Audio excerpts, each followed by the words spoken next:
Hello everyone, good morning to all of you. आइए आज हम लोग शक्ति के बारे में पढ़ेंगे, जानेंगे शक्ति क्या है, इसके अर्थ को पढ़ेंगे, इसकी परिभाषा और फिर शक्ति के प्रकार, सीमा इत्यादि को पढ़ेंगे। पिछली क्लास में हम लोग सत्ता को पढ़े थे, तो आज जो है शक्ति और सत्ता में अंतर को भी पढ़ेंगे। तो आइए सबसे पहले हम जानते हैं शक्ति क्या है और फिर इसकी परिभाषा को। शक्ति का अर्थ के बारे में कहा जाता है कि राजनीतिक जगत में शक्ति अत्यंत प्राचीन काल से ही चर्चित एवं महत्वपूर्ण रहा है। इस संबंध में कौटिल्य ने भी दंड शक्ति को राज्य का मूल आधार बताया था। आधुनिक राजनीति का यथार्थवादी उपागम शक्ति को अधिक महत्व प्रदान करता है। अब आइए जानते हैं इसकी परिभाषा को। परिभाषा के संबंध में जितने भी विद्वान हैं सब ने अपने अपने मतों के अनुसार इसे परिभाषित किया है। तो सबसे पहले रॉबर्ट ने क्या कहा है इसे हम जानते हैं। इन्होंने कहा है कि शक्ति बल प्रयोग की योग्यता है, ना कि उसका वास्तविक प्रयोग। फिर मैकाइवर ने कहा है कि शक्ति होने से हमारा अर्थ व्यक्तियों या वस्तुओं के व्यवहार को नियंत्रित करने, विनियमित करने या निर्देशित करने की क्षमता से है। मॉर्गनथाउ ने कहा है कि शक्ति से हमारा अर्थ एक व्यक्ति के द्वारा सामाजिक संबंधों में दूसरे व्यक्तियों के मस्तिष्क तथा कार्यों पर नियंत्रण एवं बल प्रयोग को बताया है। कार्ल जे फ्रेडरिक ने कहा है कि शक्ति एक प्रकार का मानवीय संबंध है। अब जितने विद्वान जो है शक्ति को परिभाषित किया है, तो इनके परिभाषा से कई अर्थ निकल के सामने आता है, जिसमें कि पहला है प्रभाव प्रक्रिया के रूप में शक्ति। इस संबंध में रॉबर्ट डहल, हेराल्ड लासवेल आदि विद्वानों ने मानवीय व्यवहार में परिवर्तन लाने की क्षमता को शक्ति कहा है। दूसरा है बल प्रयोग के रूप में शक्ति। तो इस संबंध में कौटिल्य के साथ साथ प्राचीन आदि जो विद्वान है, प्राचीन भारतीय प्राचीन का, तो इन्होंने जो है शक्ति को दंड शक्ति के रूप में व्यक्त किया है। तीसरा जो है नियंत्रण के रूप में शक्ति। तो इस संबंध में मॉर्गनथाउ और कैटलिन ने कहा है कि शक्ति को नियंत्रण के रूप में प्रयोग किया है और इस अर्थ में शक्ति सत्ता और स्वतंत्रता की समस्याओं का समाधान प्रस्तुत करती है और समाज में व्यवस्था को सुनिश्चित भी करती है। आगे है कि समान प्रकृति के रूप में शक्ति। इस संबंध में शक्ति को एकत्रित करना और एकत्रित करके उसे सुदृढ़ एवं संगठित करना, उसमें वृद्धि करना और विस्तार करना मानव व उसकी संस्थाओं की सामान्य प्रवृत्ति है। पांचवा जो है कि संभावना के रूप में शक्ति। तो उस विद्वान जो है शक्ति का संभावना के रूप में प्रयोग करते हैं और यह आवश्यक नहीं है कि जिस व्यक्ति के पास शक्ति है वह उसका प्रयोग करेगा ही, बल्कि यह संभावना है कि वह इसका प्रयोग भी कर सकता है। अब आइए हम इसकी विशेषता को पढ़ेंगे कि शक्ति की क्या क्या विशेषताएं हैं। तो शक्ति की प्रमुख विशेषताएं निम्नलिखित है, जिसमें कि नंबर 1 शक्ति संबंधात्मक है। इस पॉइंट से ही समझ में आता है कि शक्ति किस प्रकार से जो है संबंधात्मक है, कि शक्ति व्यक्तियों के मध्य परस्पर संबंध को कहा जाता है। यह तभी होती है जब कम से कम दो कर्ता यानी दो व्यक्ति उपस्थित हो, जिनमें से एक के पास दूसरे के व्यवहार में इच्छा अनुसार परिवर्तन लाने की योग्यता हो। इसे जो है हम शक्ति की विशेषता कहते हैं। दूसरा जो है शक्ति सापेक्ष होती है, यानी कि सापेक्ष यानी कि ये जो है प्रत्यक्ष में होता है। सत्ताधारी की शक्ति उसके अधीनस्थ व्यक्तियों की शक्ति पर ही निर्भर करती है। दूसरे शब्दों में इसे हम कह सकते हैं कि विरोध में उलझे सभी व्यक्तियों की शक्ति सापेक्ष होती है। तीसरा है कि शक्ति पारस्परिक होती है। शक्ति में प्रत्येक व्यक्ति कुछ न कुछ सीमा तक प्रभावित होता है, जिसमें कि अधीनस्थ व्यक्ति पूर्णतया शक्तिहीन नहीं होते, वे केवल शक्तिधारी से कम शक्तिशाली होते हैं और शक्तिशाली तभी तक शक्तिशाली रहता है जब अधीनस्थ उसकी शक्ति को मानते रहते हैं। यानी कि इस विशेषता में बताया गया है कि शक्ति जो है पारस्परिक है, एक दूसरे से संबंधित है, और फिर एक दूसरे से जो है जैसे कि कोई बड़ा पदाधिकारी है और फिर उसके नीचे जो पदाधिकारी है, उस दोनों में जो क्रियाकलाप है तो वो भी एक शक्ति है कि किस प्रकार से बड़े पदाधिकारी अपने अधीनस्थ पदाधिकारी के साथ में शक्ति का प्रयोग करता है, और फिर उसके नीचे जो पदाधिकारी है तो उसके साथ जो है फिर बीच वाले पदाधिकारी का क्या रिलेशन है या फिर कैसा व्यवहार करता है, शक्ति को किस प्रकार से जो है वो उपयोग करता है। तो इस तीनों के बीच में या फिर एक दूसरे के नीचे जितने भी पोस्ट या पद आता है और उन सारे के बीच में क्या संबंध है, कैसा प्रक्रिया होता है, तो इसे जो है शक्ति कहा गया है। इसे जो है शक्ति पारस्परिक होती है, इसी टाइप से कहा गया है। और चौथा जो है कि वास्तविक शक्ति तथा संभावित शक्ति।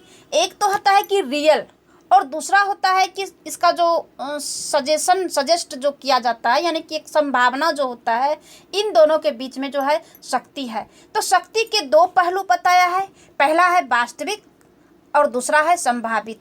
तो वास्तविक शक्ति वह होता है कि जिसे शक्तिधारी द्वारा एक स्थिति में वास्तव में प्रयोग किया जाता है, और संभावित शक्ति वह होता है जिसका प्रयोग एक शक्तिशाली के द्वारा किया जा सकता है। ये किया जा सकता है, ये रियल नहीं है, ये वास्तविक है, ये जो है संभावित है। इसे ही जो है शक्ति में जो है वास्तविक शक्ति और संभावित शक्ति को बताया गया है।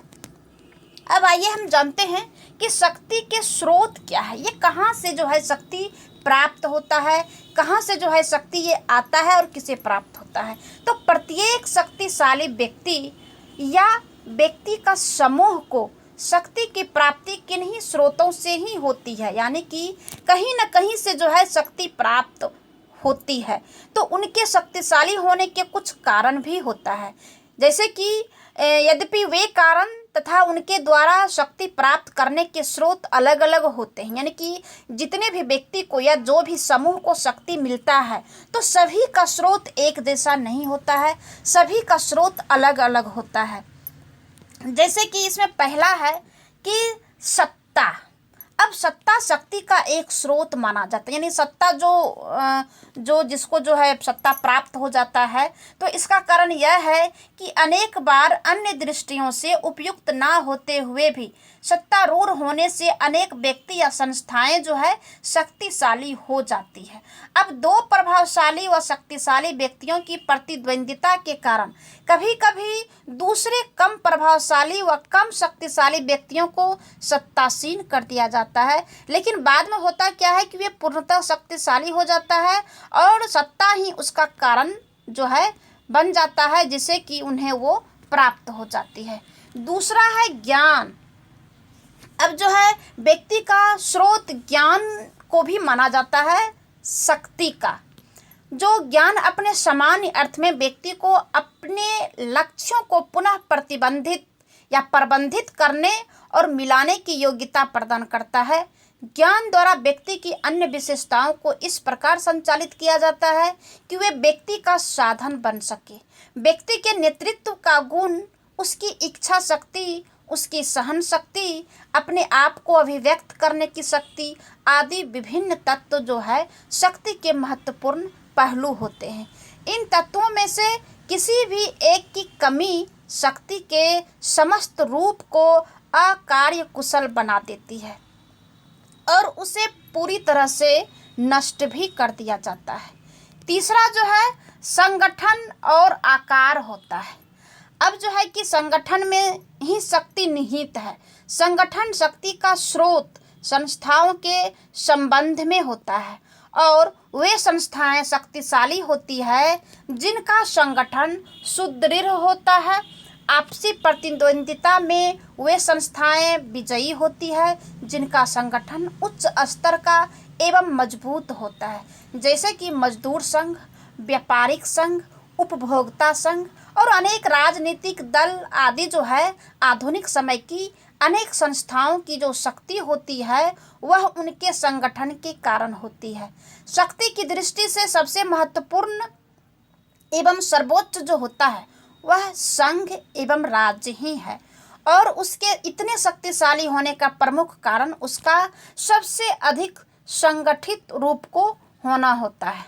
चौथा जो है कि प्राप्तियां और उपलब्धियां, ये शक्ति का स्रोत है।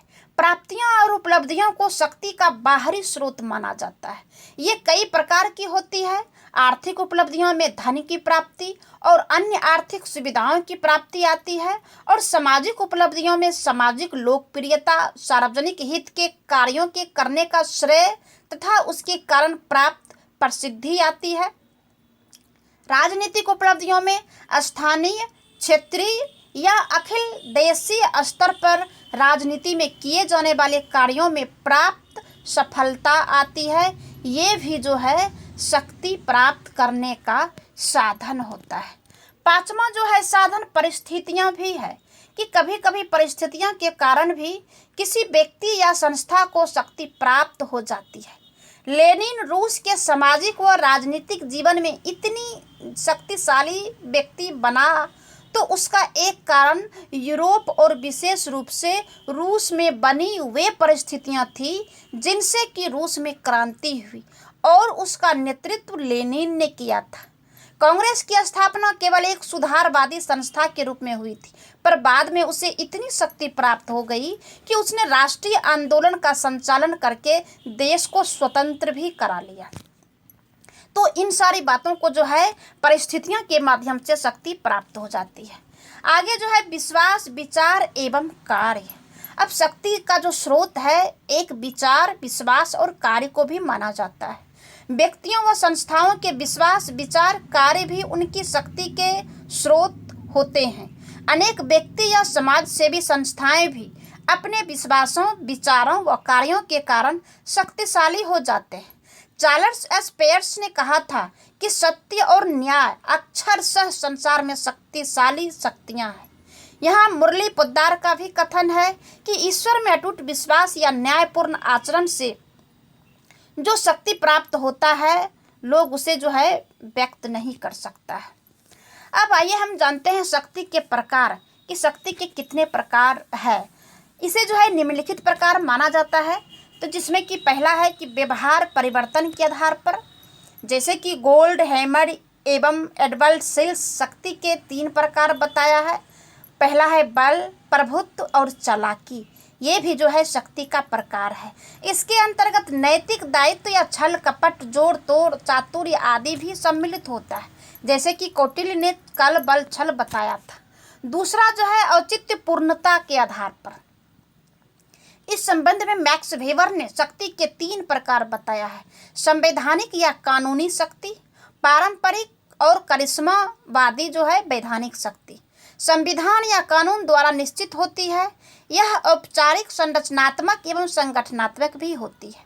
परंपरागत शक्ति परंपरा पर निर्भर करती है। इसका आधार समाज की कोई परंपरा या रूढ़ी होती है। करिश्मात्मक शक्ति व्यक्ति के या तो करिश्मा पर निर्भर करती है या फिर जो है उसके काम पर भी निर्भर करता है। तीसरा जो है बाय साइड के अनुसार, यानी कि मतलब कि किसी दूसरे स्रोत के द्वारा जो है शक्ति को जो है प्रकार माना जाता है। चार्ल्स सटर ने शक्ति के 4 प्रकार प्रतिपादित किया था, जिसमें कि पहला है अदृश्य व दृश्य शक्ति। स्वयं में अदृश्य बल और सत्ता उसके दृश्य रूप है। दूसरा है दमनात्मक या अदमनात्मक, जो क्रमशः बल और प्रभाव है। तीसरा है औपचारिक एवं अनौपचारिक, जो कि संविधान द्वारा निश्चित और व्यक्तिगत संबंधों पर आधारित होता है। और चौथा है प्रत्यक्ष व अप्रत्यक्ष, जब व्यक्ति का धारक स्वयं इनका प्रयोग करे तो प्रत्यक्ष, और जब इसका प्रयोग अधीनस्थों के द्वारा कराया जाए तो अप्रत्यक्ष। चौथा है कि मुख्यों के आधार, मूल्यों के आधार पर शक्ति के प्रकार। मूल्यों के आधार पर शक्ति के 2 प्रकार बताया है, जिसमें कि पहला है सकारात्मक शक्ति और दूसरा है नकारात्मक शक्ति।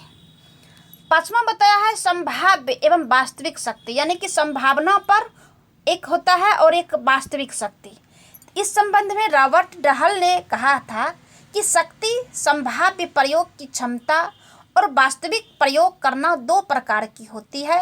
संभावना शक्ति व्यक्ति या संस्था की वह शक्ति है जिसका प्रयोग वह कर सकता है, परंतु जिसका प्रयोग वह पूर्णतः नहीं करता वह वास्तविक शक्ति है जिसका प्रयोग नियंत्रण के लिए किया जाता है। छठा जो है इसमें केंद्रीयकरण के आधार पर होता है। केंद्रीयकरण के आधार पर शक्ति के प्रकार। इस आधार पर शक्ति के 3 प्रकार बताया है। पहला है केंद्रीय, दूसरा है विकेंद्रित और इसे जो है तीसरा प्रादेशिक या प्रांतीय या राष्ट्रीय एवं अंतर्राष्ट्रीय होती है। ये 3 प्रकार का केंद्रीयकरण के आधार पर शक्ति का प्रकार बताया है। अगला है मात्रा के आधार पर शक्ति।